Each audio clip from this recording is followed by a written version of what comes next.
Camkan baik-baik, kecantikan istri tergantung kita taat atau maksiat. Kalau ada bapak-bapak yang dengar, ini serius.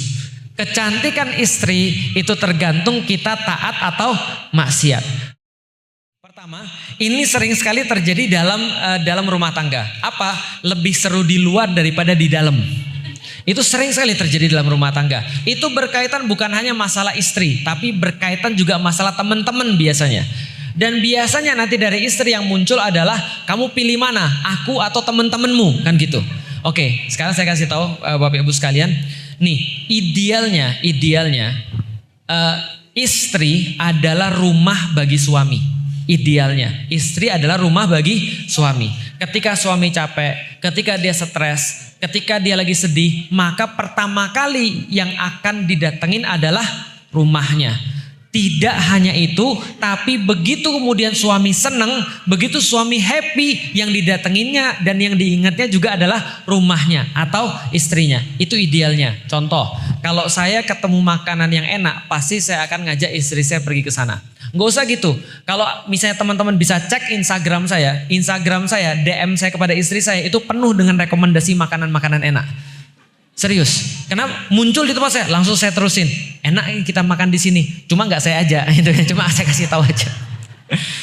Cuman maksudnya adalah itu idealnya. Begitu ada sesuatu yang sedih, saya curhatnya ke dia. Begitu ada sesuatu yang senang, saya juga curhatnya ke dia. Pertanyaannya, kenapa ada orang yang lebih menarik daripada istrinya untuk dicurhatin, atau untuk dijalanin, atau untuk disikapi? Jawabannya sederhana, bisa jadi ya. Ini namanya kita juga introspeksi.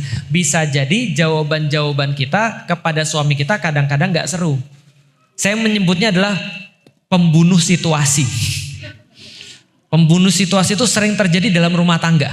Contoh misalnya ya, seorang laki-laki lagi curhat sama istrinya. Misalnya, dia lagi ngomong begini misalnya, aku tuh gimana ya, kayak gini-gini, aku tuh merasa sedih banget nih kalau gini-gini. Tiba-tiba istrinya bilang, gitu aja diperhatiin, kamu kayak orang-orang anak muda aja. Itu jadi nggak enak. Karena jadi gini, pembunuh situasi itu maksudnya gini, suaminya ngobrol sesuatu, ibu ngomong sesuatu sehingga pembicaraan tuh nggak bisa diteruskan. Bisa dipahami ya, mentah, jadi nggak bisa diteruskan, jadi putus sampai di situ. Terus suaminya ngomong apa? Ya udahlah besok-besok nggak usah ngomong aja. Nah kalau sudah ada kayak gitu, itu berbahaya. Saran saya, kalau ada suami udah mau ngomong, itu udah bagus banget. Kenyataan yang terjadi suami nggak mau ngomong, itu kenyataannya. Tapi kalau ada suami yang sudah ngomong, itu bagus. Apa saran saya? Coba tanya. Jadi gimana tuh ceritanya? Jadi terus orang ini gimana? Tertarik aja. Kan bukannya cewek-cewek juga begitu pada dasarnya. Kadang-kadang cewek juga begitu, sama temen yang ngomongnya banyak, sama suami yang ngomongnya dikit. Bisa jadi juga karena tadi sakit hati ketika dia ngomong suaminya gak nanggepin, bisa jadi juga. Maka bagaimanapun juga istri yang harus memulai. Nih caranya, kalau ibu-ibu punya suami, di luar lebih banyak ngomong dan lebih friendly daripada di rumah, maka di rumah istrinya yang harus mulai ngomong dulu. Caranya gimana? Hukum dalam komunikasi adalah kalau kita mau buka, orang akan buka. Apa hukum komunikasi? Kalau kita mau buka, orang akan buka. Maka ibu-ibu duluan yang cerita, tadi aku tuh kesel banget ya, masa aku tuh kayak gini, ngomong ke suami. Bukankah ibu-ibu memang perlu ngomong kayak gitu kan ya? Itu kan healing bagi ibu-ibu kan ya? Healingnya ibu-ibu kan ngomong, betul nggak? Nah healinglah sama suami, cerita apa yang ibu alami pada hari ini. Ustadz malu Ustadz. Jangan malu. Kalau ibu-ibu malu cerita hari ini, nanti tahun depan ibu-ibu bakal nggak ada pembicaraan atau komunikasi sama suami dan lama-lama itu mengeras. Gitu ya. Oke, jadi cerita dulu. Aku hari ini kayak gini. Biasanya kalau suaminya sudah mulai, suaminya akan ngasih solusi. Atau suaminya akan ngasih komentar tentang cerita kita. Setelah kita dikasih komentar, biasanya dia yang cerita. Begitu dia cerita, dengerin aja. Jangan dikasih solusi. Kenapa? Laki-laki juga tidak perlu solusi. Laki-laki itu dia tahu apa yang harus dia lakukan. Jadi jangan kasih solusi, jangan dibantah, jangan mempertanyakan keputusannya dia. Dengerin aja. Kalau sudah didengerin, nanti kita jadi asik. Bisa pahami ya? Yang kedua, terkadang kita itu perlu sedikit lebih playful. Susahnya ibu-ibu itu kalau sudah nikah adalah kehilangan playful. Tahu playful? Playful itu bisa diajak main. Sekarang saya mau nanya, Rasulullah sama istri-istrinya playful nggak? Playful, saling bercanda, saling main. Ingat bagaimana Bunda Aisyah mengisahkan cerita ketika mereka berdua lagi junub? Bukan lomba lari ketika lagi junub, mau mandi junub. Ketika mau mandi junub di satu tempat, maka Rasulullah itu kan dulunya kan gak ada bak air, adanya kan tempayan-tempayan gitu. Maka kemudian ketika Rasul mandi, Rasul sengaja mandi seolah-olah menghabiskan banyak air sehingga gak menyisakan buat istrinya. Justru istri bilang jangan dihabisin, jangan dihabisin. Akhirnya mereka mandi berdua. Bisa difahami? Pernah mandi berdua sama suaminya? Udah berapa tahun yang lalu? Itu salah satu contoh geluh Ustadz. Itu masalahnya. Makanya Anda jadinya gak asik. Paham ya? Itu kan gak haram. Paham gak sih maksudnya? Bercanda-canda di depan anak-anak, kepada istri, kepada suami. Itu kan gak haram. Awalnya memang agak cringe. Tapi lama-lama insya Allah bisa diterima. Dulu kita juga begitu. Pas lagi pacaran tuh maksiat loh. Paham ya? Pacaran tuh maksiat. Tapi kan sering digoda-goda kan ya? Itu kan ya? Benar gak? Nah itu kan yang terjadi. Bahwasanya kamu orang Jawa ya? Bukan, aku orang Sunda. Enggak deh, kayaknya kamu orang Jawa deh. Enggak, aku bukan orang Sunda. Enggak, kamu Jawa. Emang kenapa? Karena kamu adalah jawaban daripada seluruh doaku. Itu orang maksiat loh. Paham gak maksudnya? Orang maksiat loh. Orang maksiat tuh playful. Lah kenapa orang-orang yang taat pada Allah gak boleh playful? Maka rumah tangga tuh dijaga. Udah tuh Ustadz malu. Justru itu. Jangan-jangan kita ini adalah anak-anak yang dibesarkan gak pernah ngelihat orang tua kita tuh mesra. Makanya kita nganggap mesra itu kayak sebuah dosa. Padahal gak dosa. Bisa dipahami ya? Jangan juga kayak orang-orang yang sudah di sosial media ngumbar-ngumbar kemesraan, nggak gitu juga. Maksudnya di depan anak-anak itu mesra itu harus. Karena itu yang Rasul tunjukkan pada anak-anaknya juga. Bisa dipahami ya? Lomba lari kayak tadi. Aisyah, gimana kalau kita lomba? Kalau kamu kalah kamu gendong saya. Kalau kamu menang, aku gendong kamu. Nah, itu kan Rasul mungkin mau aja gendong istrinya. Tapi kan lewat permainan, lewat bercandaan. Kadang-kadang Rasul bercanda sama Aisyah. Aisyah bercanda juga dengan Rasulullah dan seterusnya. Ini adalah perkara-perkara yang wajar. Jadi di dalam rumah tangga tuh jangan dibuat kaku. Kadang-kadang kita perlu untuk nanya atau untuk playful misalnya. Atau jangan ragu mengungkapkan. Sekarang saya mau nanya. Ibu-ibu suka nggak dipeluk sama suaminya? Pernah ngomong nggak? Pernah ngomong nggak? Aku minta dipeluk dong misalnya. Nah kalau pernah bagus. Teruskan kepada perkara-perkara yang lain yang lebih playful lagi. Jadilah kita tuh orang yang menyenangkan. Karena setan itu ngasih pada yang bukan mahram itu hiasan besar sekali. Paham ya? Godaan. Jadi gini loh. Ini contoh nih. Ini suami kita nih ya. Ini temen perempuannya. Itu dikasih setan tuh. Mukanya dikasih menarik banget. Setiap gerak-geriknya menarik banget. Kenapa? Karena belum dinikahi. Nah kalau ibu tidak menggunakan daya tarik yang lebih besar, jadilah. Walaupun tetap maksiat ya. Itu yang pertama. Yang kedua, syukurnya Islam tidak hanya membebankan pada ibu-ibu sekalian. Tapi Islam juga membebankan pada suaminya. Supaya istrinya jadi tetap menarik bagi dia. Maka Islam, kalau ada bapak-bapak yang dengar ya. Camkan baik-baik. Kecantikan istri tergantung kita taat atau maksiat. Kalau ada bapak-bapak yang dengar, ini serius. Kecantikan istri itu tergantung kita taat atau maksiat. Begitu kita maksiat, maka Allah akan nutupin mata kita dan setan akan mempercantik orang-orang lain. Maka bisa jadi istrinya nggak cantik karena dia maksiat. Karena orang bermaksiat akan diarahkan pada maksiat yang lain dan akan tertutup daripada kenikmatan yang taat. Paham ya? Itu orang maksiat. Itu yang pertama. Yang kedua, Allah memerintahkan kepada kita untuk menjaga syahwat kita tetap pada istri kita. Makanya Allah membatasi pergaulan laki-laki dan wanita. Jadi apa hukumnya ketika ada seorang laki-laki satu ruangan dengan seorang perempuan, hukumnya haram. Hukumnya nggak boleh. Bagaimana cara membedakan satu ruangan atau tidak? Maka ada konsep hayatul am, ada hayatul khas. Hayatul am adalah artinya kehidupan umum di mana orang-orang bisa berikhtilat atau bercampur baur di situ. Sedangkan hayatul khas adalah ruangan khusus yang tidak memungkinkan atau aneh sekali ketika ada orang berikhtilat di situ. Apalagi ini Ustadz ikhtilat ini. Oke, dengan bahasa Indonesia. Oke, jadi gini. Bercampur baur antara laki-laki dan wanita boleh kalau di ruangan umum. Contoh ruangan umum pasar yang tidak ada batas untuk izin masuk atau izin keluar. Paham sampai di sini? Jadi di pasar tuh Bapak Ibu ketemu tukang ayam. Berapa Pak ayamnya? 70.000. Mahal banget. Nggak apa-apa. Itu namanya hayatul am atau kehidupan umum. Contoh kehidupan khusus gampangnya adalah ruangan yang kalau ada orang mau masuk harus minta izin, keluar juga harus minta izin. Contoh, ruangan yang ada pintunya itu tidak boleh berdua-duaan. Jalan sampai di sini, kecuali pintunya kebuka, itu boleh, nggak ada masalah. Ini masjid, kalau misalnya ada saya lagi ada seorang perempuan, yang lain semuanya bisa ngelihat lagi ada diskusi, maka itu masih diperbolehkan, meskipun tidak boleh berdua. Bisa difahami sampai di sini ya. Nah maka ini adalah hayatul khas atau kehidupan khusus. Mobil itu termasuk. Itu termasuk mobil. Gimana kalau seandainya benar-benar parah dan itu adalah sebuah transaksi Ustadz? Contoh, taksi. Taksi kan kita kan sendirian sama sopir tuh. Tapi kita di situ hubungannya apa di situ? Komersial. Ibu duduknya di belakang, sopirnya di depan, dan itu jelas-jelas namanya taksi. Maka semua orang ngerti itu adalah taksi. Maka insya Allah nggak ada masalah. Transportasi, taksi, berdua di situ nggak ada masalah. Paham sampai di sini?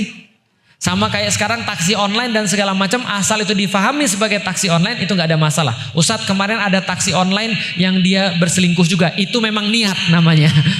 Kan kita lagi bahas hukum nih. Nah tapi kalau misalnya contoh bersama dengan orang, bersama-sama laki-laki sama wanita, teman kerja satu mobil, nggak boleh. Tapi kalau misalnya ada perempuan lain di situ, silahkan, nggak ada masalah. Tapi kalau cuma berdua, enggak. Gimana Ustadz? Kalau ruangan kerja itu satu ruangan dengan perempuan, boleh tapi tidak ada interaksi. Bingung kan? Makanya kalau misalnya ruangan kerja ya cobalah dibuat supaya lebih islami. Saya punya karyawan perempuan, saya juga punya karyawan laki-laki, dan saya pisah karyawan laki-laki dengan karyawan perempuan. Karena ingat, saya mau menghindari masalah. Biasanya jomblo-jomblo laki-laki ketemu dengan jomblo-jomblo perempuan, biasanya ada setan tuh di situ. Maka lebih baik dipisahkan aja. Tapi memang kalau nggak bisa pisah ya berarti udah dikasih ruangan sekat atau apalah sehingga tidak terjadi interaksi di situ. Kalau nggak bisa bahaya. Bisa difahami ya? Jadi itu hukumnya. Jadi nggak boleh. Nah mengenai kemudian kenapa dia berbeda sikap antara di luar dan di dalam, setiap orang yang berbeda sikap itu karena dia punya insecure, dia punya masalah. Contoh terakhir. Saya kalau nggak ada bapak saya, pas dulu saya belum Islam, nggak ada bapak saya periang, godain orang, bercanda, main. Tapi pas bagi rapot, bapak saya datang, saya langsung jadi anak bangsawan saya, anak keraton saya, diem gitu kan ya, nggak ngomong apa-apa, jalan biasa aja. Kenapa? Karena ada bapak saya. Kenapa saya nggak bisa ngeluarin sifat asli saya ketika ada bapak saya? Karena saya takut dengan bapak saya. Karena saya merasa nggak nyaman dengan bapak saya. Nah hati-hati jangan sampai suami merasa nggak nyaman dengan istrinya. Andai kan tiap hari pulang dia kena marah terus, dia merasa nggak nyaman pastinya. Karena itulah kalau orang nggak nyaman ya dia mungkin kayak tadi, dia cuma mau diem, dia cuma mau tidur, tiba-tiba ketemu temannya ceriwis. Gitu ya. Oke, kalau ada pertanyaan silahkan. Pertanyaan adalah tentang kimah. Kalau bagi yang belum tahu, kimah itu adalah tujuan kita melakukan sebuah perbuatan. Itu kimah. Kimah itu beda dengan niat. Itu kita harus tahu. Kimah itu beda dengan niat. Kimah itu adalah tujuannya apa? Niat itu dari awal sampai akhir. Itu adalah niat. Artinya kimah itu perlu ditentukan supaya kita tidak bingung indikasi apa yang kita jadikan sebagai cara untuk mengevaluasi suatu perbuatan. Bingung. Oke, sini saya kasih contoh lagi. Contoh ya. Kalau orang dagang niatnya apa? Kimahnya apa kalau orang dagang? Yang dicari apa? Untung, profit. Bisa dipahami? Bisa. Berarti kalau memang dia dagang dan kimah atau tujuan dia berdagang itu memang pengen dapat duit, maka dia akan berusaha semaksimal mungkin agar dapat untung yang paling besar. Paham ya? Apakah kalau orang pengen dapat untung niatnya bukan karena Allah? Niatnya karena Allah. Karena mencari uang yang halal itu diperintahkan oleh Allah. Maka kata Allah, orang-orang yang bekerja mencari nafkah yang halal itu salah satu cara menghapuskan dosa. Kata Rasulullah, ada dosa yang tidak bisa dihapus bahkan dengan sholat dan dengan puasa, tapi bisa dihapuskan dengan bekerja keras mencari nafkah yang halal. Begitupun ketika Rasulullah memegang tangan seorang sahabat, tangannya kasar. Lalu Rasul mengatakan, ini tangan yang disukai oleh Allah dan Rasulnya. Kenapa? Karena tangan yang bekerja keras. Wah, gimana kita nih, megang keyboard doang? Ya itu artinya bekerja keras juga. Tapi maksudnya waktu itu kan orang cuma nebang kayu dan segala macamnya pakai tangan. Nah, maka niatnya tetap bekerja karena Allah. Tapi mencari profit itu harus. Maka kalau ada orang kerja mencari profit, perhitungannya semuanya sebab akibatnya harus profit. Contoh ya, kapan dia dikatakan untung? Ketika perhitungannya masuk. Kapan dia dikatakan rugi? Ketika perhitungannya masuk. Maka itu yang dijadikan sebagai cara evaluasi, bukan lainnya. Contoh ya, contoh, ada orang berdagang, ditanya, gimana bulan ini kita untung atau rugi? Ya, alhamdulillah kita targetnya 10 juta. Tapi sekarang minus 3 juta. Tapi alhamdulillah ya, semoga Allah ridho. Enggak, salah. Salah. Yang kamu cari apa dulu? Yang kamu cari adalah profit. Maka pertimbangan berhasil dan tidak berhasilnya adalah profit. Dan dosa enggak? Enggak. Karena semuanya niatnya karena Allah. Tapi sebaliknya, contoh yang kita mau cari adalah kimah misalnya spiritual. Bukan spiritual. Misalnya contoh kita mau cari adalah kimah atau tujuannya adalah pahalanya Allah misalnya. Maka contoh, kalau dicari pahalanya Allah, maka kita buat satu acara sedekah. Ternyata habis 10 juta. Nggak ada yang balik sama sekali. Apa yang kita bilang? Alhamdulillah ini sudah sesuai pada posisinya. Bisa difahami? Itu adalah kimah. Oke, pertanyaannya kedua yang lebih sulit. Kalau saya jualan AC, lantas ke masjid saya kasih RAB, lalu masjidnya bilang, pihak masjidnya bilang, katanya kamu itu muslim, kok sama masjid perhitungan? Ya kita sampaikan, Bapak ini mau masang AC atau mau masang pahala? Paham ya? Kalau mau masang AC, yang kita cari saya ini jualan AC, bukan nyari pahala, bukan nyari pahala. Pahalanya dari jualannya. Tapi AC ini memang saya jual, saya nyarinya profit. Bisa dipahami ya? Kalau Bapak pengen nyari yang sedekah harusnya bilang dari awal, jangan jual beli tapi minta sedekah. Maka perusahaan yang nanti datang juga sudah siap. Oh, memang saya nyarinya adalah pahala sedekah, bukan pahala jualan. Nah, kalau pahala sedekah yang dicari, maka nggak boleh untuk berhitungan tadi. Kasih yang terbaik buat masjid, kasih yang paling bagus buat masjid. Tapi kalau jualan, ya jangan yang lain. Paham ya? Kalau orang niat jualan, jangan niatnya dicampur dengan sedekah. Jualannya nggak bagus, sedekahnya jadi nggak bagus juga. Tapi kalau seandainya kita memang jualan, ya udah jualan aja. Pertanyaan berikutnya, kalau andai kan ada seseorang yang dia buat konten, taruhlah saya buat konten di YouTube, lalu ada AdSense-nya misalnya, dapat uang dari sana. Bagaimana cara kita untuk berniat atau menentukan kimahnya? Saya dakwah, kimahnya adalah dakwah, kimahnya adalah ruhiyah, kimahnya adalah mencari ridho Allah.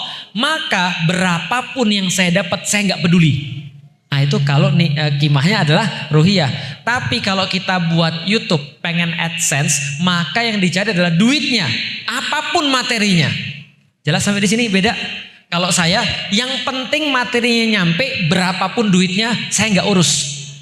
Tapi kalau mulai duitnya yang saya cari, maka apapun materinya akan saya buat supaya duitnya nyampe. Kalau orang suka mandi lumpur, saya mandi lumpur. Kalau orang suka saya ribut rumah tangga, saya ribut rumah tangga. Kan sekarang kan yang lagi rame, yang lagi banyak ditonton orang ribut rumah tangga tuh. Maka ditonton orang, jualan sampai ribut rumah tangga, kan gitu. Di TikTok kan banyak sekarang kayak gitu. Kalau yang orang suka adalah materi-materi yang bersifat porno, saya jual yang porno. Yang penting saya dapat duit. Nah jadi tergantung yang kita cari itu apanya. Kalau yang kita cari adalah ridho Allah, maka duit berapapun terserah. Contoh, kalau saya ngisi, contoh ya, kalau saya ngisi, yang saya cari adalah uangnya, maka saya akan cari siapa yang mau bayar saya lebih besar. Betul? Tapi kalau saya cari, yang saya isi, yang saya cari adalah apa yang saya programkan dan perintah Allah, maka saya cari mana yang paling potensi untuk saya isi meskipun itu nggak ada uang. Paham sampai di sini? Oh, yang paling bagus apa? Yang paling bagus kita bikin materi yang dapat juga banyak. Tapi kan itulah pentingnya qimah, karena kita nggak selalu dapat apa yang kita inginkan. Kita nggak selalu bisa dapat uang seperti yang kita mau. Tapi kalau niatnya karena Allah itu pasti nyampe. Bisa dipahami maksudnya? Gampangnya, kalau Anda berbuat sesuatu, Anda harus tentukan tujuannya supaya Anda tahu kapan harus berhenti dan kapan harus berjuang karena indikasinya apa. Gitu ya. Tadi sudah saya contohin.